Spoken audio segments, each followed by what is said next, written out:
Banyak sekali orang yang bertanya-tanya tentang arti mimpi. Kan di dalam kehidupan sehari-hari, kadang-kadang kita berjumpa dengan fenomena, yaitu seperti mimpi ketika kita tidur. Dalam mimpi itu bisa beraneka ragam. Kadang-kadang yang kita lihat adalah mimpi yang indah, kadang-kadang adalah mimpi yang buruk. Nah, pengalaman-pengalaman mimpi itu, apakah itu nyata atau sekadar buatan pikiran, ataukah itu mengandung ramalan? Tentu ini menjadi misteri dan banyak orang yang ingin mencari tahu tentangnya. Banyak orang mencari tahu tentang apa maksud di balik mimpi.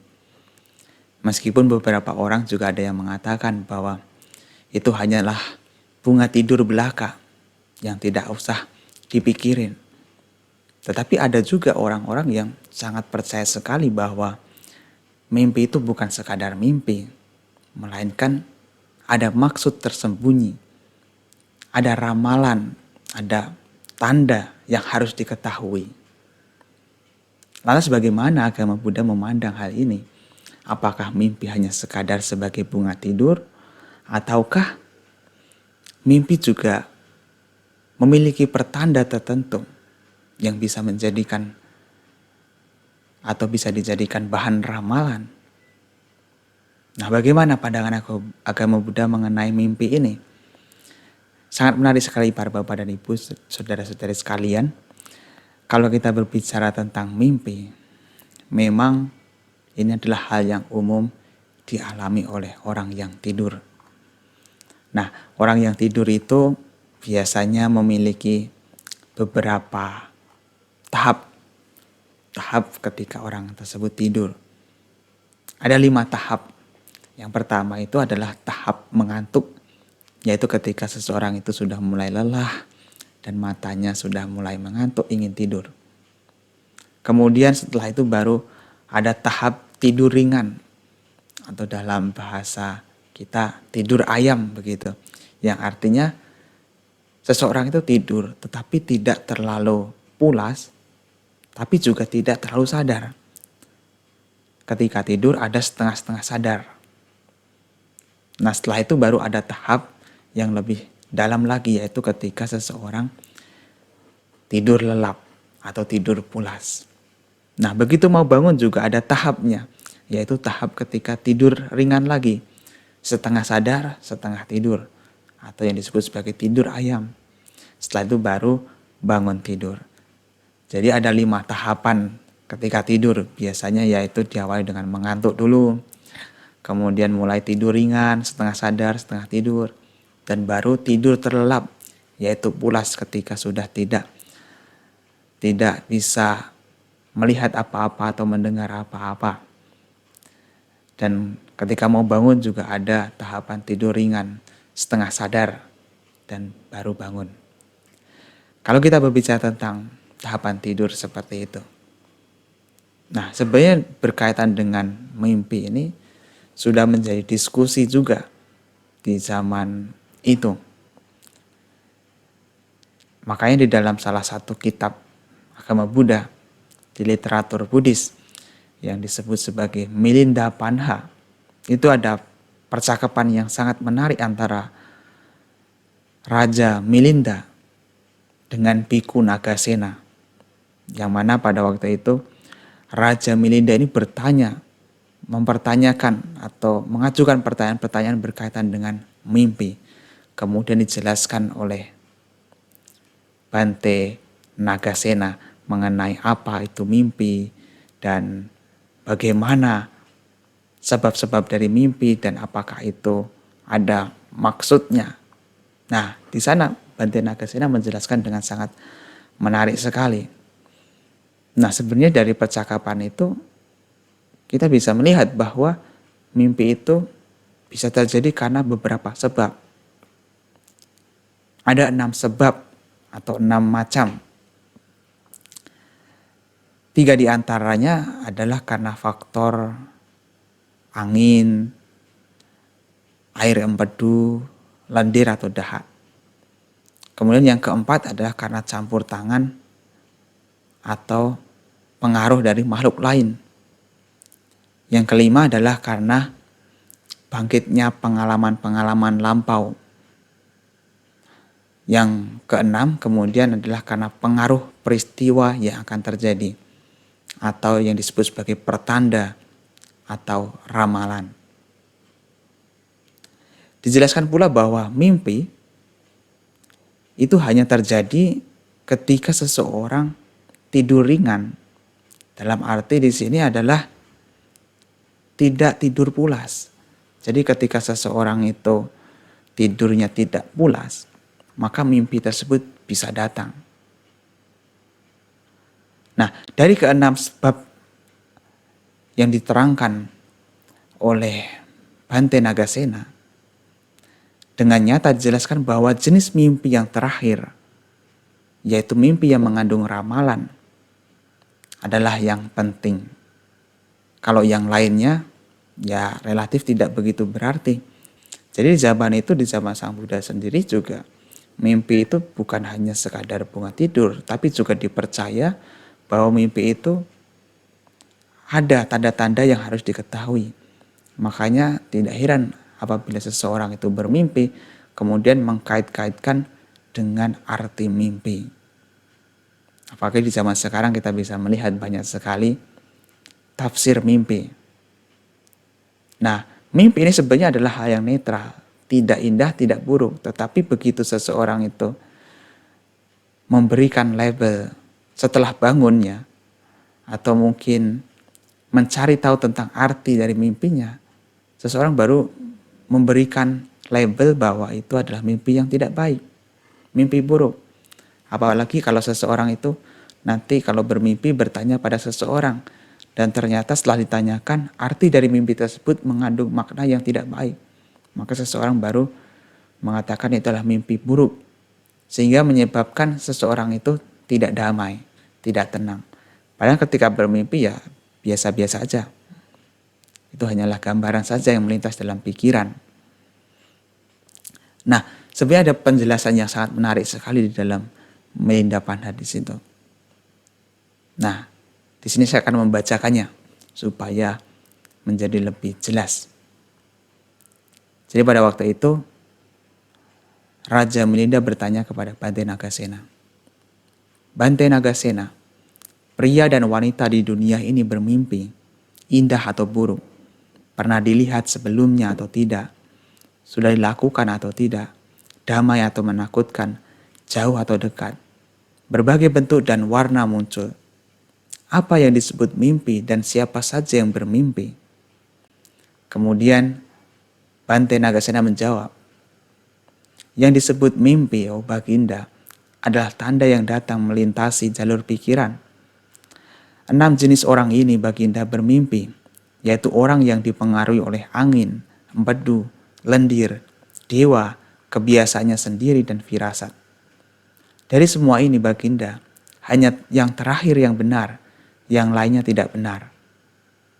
Bhante Nagasena, sehubungan dengan yang bermimpi sebagai firasat, apakah pikirannya bergerak sendiri mencari tanda itu, atau tanda itu yang datang melintasi jalur pikirannya, atau ada orang lain yang datang memberitahunya?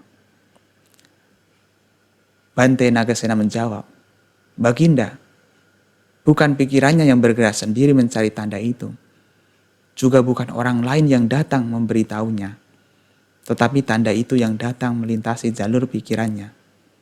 Seperti Baginda, sebuah cermin tidak pergi mencari bayangan, juga bukan orang lain membawa bayangan dan meletakkannya di cermin.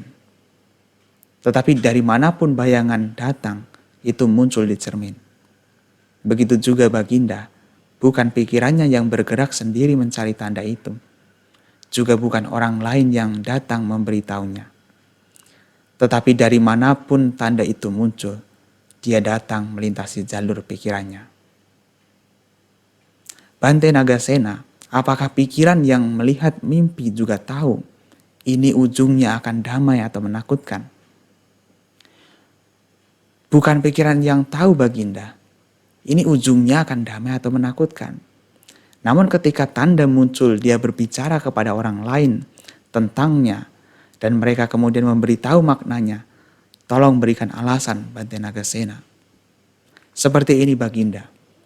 Tahi lalat, bisul, atau rasa gata yang muncul pada tubuh jasmani seseorang akan menjadi keberuntungan atau kemalangan, kebaikan atau keburukan, celaan atau pujian, kebahagiaan atau kesedihan.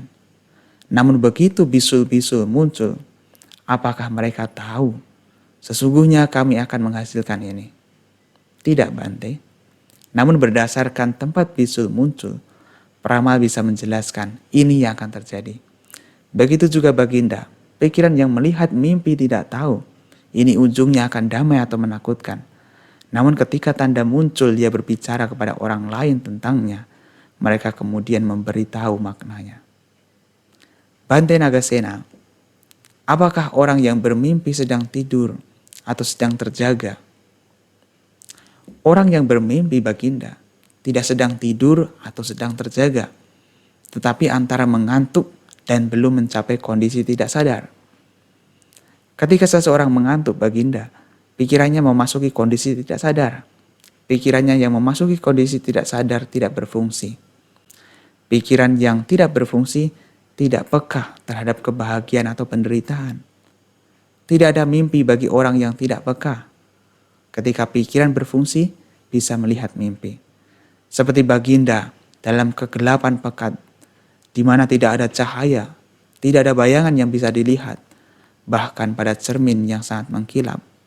Begitu juga Baginda, ketika pikiran yang mengantuk dan memasuki kondisi tidak sadar. Tetap begitu, lalu pikiran tidak berfungsi, meskipun berada dalam tubuh jasmani. Pikiran yang tidak berfungsi tidak melihat mimpi. Tubuh jasmani ibarat cermin, kantuk ibarat kegelapan, pikiran ibarat cahaya, atau seperti Baginda, cahaya matahari tidak terlihat ketika ada kabut di atas bumi, dan meskipun sinar matahari ada tetapi tidak berfungsi. Dan ketika sinar matahari tidak berfungsi, tidak ada cahaya. Begitu juga Baginda, ketika seseorang mengantuk pikirannya memasuki kondisi tidak sadar. Pikirannya yang memasuki kondisi tidak sadar tidak berfungsi. Pikiran yang tidak berfungsi tidak melihat mimpi. Baginda, tubuh jasmani ibarat matahari, kantuk ibarat kabut di atas bumi. Pikiran ibarat sinar matahari. Dalam dua kondisi Baginda, pikiran tidak berfungsi meskipun tubuh jasmani ada. Meskipun tubuh jasmani ada, pikiran tidak berfungsi ketika memasuki kondisi tidak sadar dan menjadi mengantuk. Dan meskipun tubuh jasmani ada, pikiran tidak berfungsi ketika telah berhenti. Ketika orang terjaga Baginda, pikirannya bergerak, bebas, normal, tidak teratur. Sebuah tanda tidak datang ke jalur pikiran orang seperti ini. Seperti Baginda, mereka yang menginginkan kerahasiaan, menghindari orang yang bebas, normal, tidak bijaksana, tidak pendiam. Begitu juga Baginda, tujuan dewa dari tanda tidak datang ke jalur pikiran yang terjaga. Atau seperti Baginda, dhamma yang mengandung pencerahan tidak datang ke jalur pikiran biku yang cara hidupnya tidak benar, memiliki kebiasaan buruk, teman yang jahat, bermoralitas rendah, malas, tidak semangat. Begitu juga Baginda, tujuan dewa dari tanda tidak datang ke jalur pikiran orang yang terjaga. Oleh karena itu, orang yang terjaga tidak melihat mimpi. Bante Nagasena, adakah awal, pertengahan, dan akhir dari kantuk? Ya Baginda, ada awal, pertengahan, dan akhir dari kantuk. Apakah awal, pertengahan, dan akhirnya? Apapun Baginda, perasaan terkesan dan tidak mampu dalam diri, kelemahan, kebodohan, ketidakrelaan untuk bekerja, ini adalah awal dari kantuk. Siapapun Baginda yang tidur-tidur ayam, berbaring, setengah terjaga, setengah tertidur, inilah pertengahan kantuk. Akhirnya adalah tidak sadar. Ketika seseorang mencapai tahap pertengahan Baginda, sedang tidur-tidur ayam, itu dia bermimpi. Seperti Baginda, seseorang yang hidup dengan pengendalian diri, pikiran tenang, kukuh pada keyakinan, kearifan stabil, masuk ke dalam hutan yang bebas dari keributan dan kegaduhan, dan merenungkan materi halus dan tidak tertidur di sana. Dia menembus materi halus, pikirannya tenang dan terpusat. Begitu juga Baginda, orang yang terjaga tidak mengantuk, tetapi memasuki tidur-tidur ayam, melihat mimpi. Baginda, kondisi terjaga ibarat keributan dan kegaduhan. Tidur-tidur ayam ibarat hutan terpencil, dan seperti orang itu yang meninggalkan keributan dan kegaduhan, menghindari tidur dan menjadi orang yang pikirannya seimbang, menembus materi halus itu. Begitu juga orang yang terjaga dan belum mengantuk melihat mimpi ketika itu tidur-tidur ayam. Setelah ini disampaikan, Raja Milinda mengapresiasi dan juga berterima kasih kepada Bante Nagasena. Bagus sekali Bante Nagasena, saya menerimanya. Nah, para bapak dan ibu, saudara-saudari sekalian, dari sini kita bisa melihat bahwa mimpi itu bukan hanya sekadar bunga tidur, tetapi juga bisa mengandung ramalan. Dan ini juga terjadi di zaman Sang Buddha ketika beliau masih menjadi bodhisatta.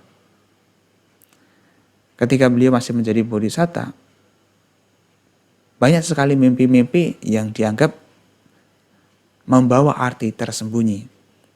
Jadi di masyarakat India pada waktu itu sudah banyak sekali ramalan dan penafsiran mengenai mimpi-mimpi. Makanya ketika Ratu Mahamaya bermimpi melihat gajah putih, Raja lalu mengundang para Brahmana untuk meramalkan apa yang akan terjadi. Kemudian para Brahmana memberitahu bahwa arti dari mimpi itu adalah pertanda akan ada manusia agung yang dilahirkan dari perut Ratu Mahamaya. Dan bahkan sebelum Bodhisatta mencapai pencerahan, sebelum Sang Buddha mencapai pencerahan sempurna, Bodhisatta juga pernah bermimpi, dan mimpi itu menjadi ramalan tentang apa yang akan terjadi pada dirinya. Mimpi yang pertama adalah beliau bermimpi tidur dengan bumi ini sebagai tempat berbaringnya, dengan pegunungan Himalaya sebagai bantalnya. Tangan kirinya terletak di Samudra Timur, tangan kanannya terletak di Samudra Barat. Kedua kakinya terletak di Samudra Selatan. Ini merupakan ramalan atau pertanda bahwa dirinya akan mencapai pencerahan agung dan menjadi Buddha di antara manusia, dewa, dan Brahma.